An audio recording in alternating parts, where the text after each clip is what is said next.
ማሞ ቂሎ። በጥንት ዘመን በአንዲት የገጠር መንደር ውስጥ የሚኖር ማሞ የሚባል ልጅ ነበር። ማሞ ነገሮችን በማስተዋልና በፍጥነት የማድረግ ችሎታ አልነበረውም። በዚህም የተነሳ የሚያውቁት ሁሉ ማሞ ቂሎ እያሉ ይጠሩት ነበር።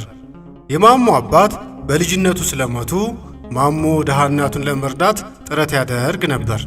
ከዕለታት በአንዱ ቀን ማሞ በአካባቢው ወደሚገኝ ሀብታም ገበሬ በመሄድ ገበሬው ሥራ ይቀጥረው ዘንድ ጠየቀው። ገበሬውም ማሞን ቀጥሮ አሰራው። ማሞ ሥራውን እንደጨረሰ ገበሬው የተወሰነ ገንዘብ ከፈለው።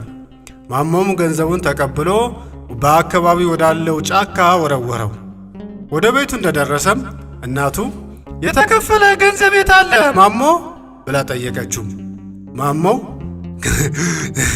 ገንዘቡንማ እኮ ጣልኩት እማዬ ብሎ መለሰላት። እናቱም በቁጣ በፍጹም ድጋሚ ገንዘብ መወርወር የለብህም፣ ኪስ ውስጥ ማስቀመጥ አለብህ አለችው በጩኸት። በሁለተኛው ቀን ማሞ ገበሬውን እየረዳ ስለዋለ ገበሬው ክፍያ እንዲሆነው ቅቤ ሰጠው። ማሞ እናቱ የመከረችውን በማስታወስ ቅቤውን ኪሱ ውስጥ ከቶ ይራመድ ጀመር። በጉዞ መሃል ቅቤው ቀልጦ ልብሶቹን በጣም አበላሸበት።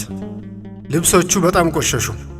የማሞ እናት የተፈጠረውን ሁሉ ስትመለከት በቁጣ መጮህ ጀመረች። ማሞ በፍጹም እየረዳኝ አይደለም፣ በጣም እያዘንኩብህ ነው። እንዴት ቅቤውን ኪስ ውስጥ ታስቀምጣለህ? ቅቤ ኪስ ውስጥ ይቀመጣል? ማሞ በድርጊቱ በጣም አዘነ። በመቀጠልም እናቱን እማዬ በቃ በቀጣይ በፍጹም እንደዚህ አላደርግም፣ እጠነቀቃለሁ አላት። በሦስተኛው ቀን ማሞ ለገበሬው ሰርቶ እንደጨረሰ ገበሬው ትልቅ የበሬ ሥጋ ሰጥተው። ማሞው ሥጋውን በሽቦ በማሰር መንገድ ለመንገድ እየጎተተ ይጓዝ ነበር።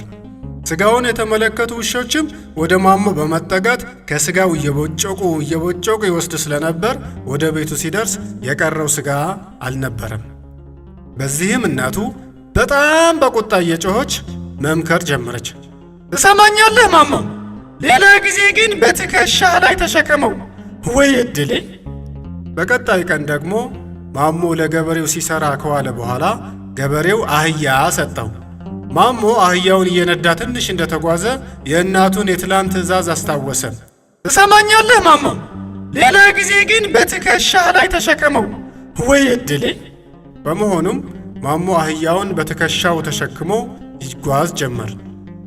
ያዩት ሁሉ ይስቁበት ነበር። ሁሉም በድርጊቱ ይገረማሉ። ብቻ በዚህ ሁኔታ በአካባቢው የነበረውን ወንዝ ተሻግሮ በወቅቱ የአካባቢው አስተዳዳሪ በነበሩት የራስ ደምሴ ቤት አጠገብ ደረሰ። በነገራችን ላይ ራስ ደምሴ ገነት የምትባል ሴት ልጅ ነበረቻቸው። ገነት ለብዙ ጊዜ በጣም ታማ ነበር። ማንም ሰው ሊያድናት አልቻለም። በዚህም በመኝታ ክፍሏ ውስጥ ባለው መስኮት አጠገብ ተቀምጣ ውጭውን በማየት ጊዜዋን ታሳልፍ ነበር። ከዚህ ውጭ ማንም የሚረዳትና የሚያዝናናት ወይም የሚያስቃት ሰው አልነበረም። ሁልጊዜ እንደተከዘች ነው። ገነት መስኮቷ አጠገብ ሆና ወደ ውጭ ስትመለከት ማሞ አህያውን ተሸክሞ ሲራመድ አየችው። በዚህም ተገርማ ከታመመች ለመጀመሪያ ጊዜ በጣም መሳቅ ጀመረች። ቀስ በቀስም እየዳነች መጣች። ወላጅ አባቷ ራስ ደምሴም በእጅጉ ስለተደሰቱ ማሞ ሴት ልጃቸውን ገነትን እንዲያገባት ጠየቁት። ማሞም በሐሳባቸው ስለተስማማ በተወሰኑ ቀናት ውስጥ ድል ባለ ሰርግ ገነትን አገባት። በመጨረሻም ማሞ ገነትና አህያው በደስታ አብሮ መኖር ጀመሩ።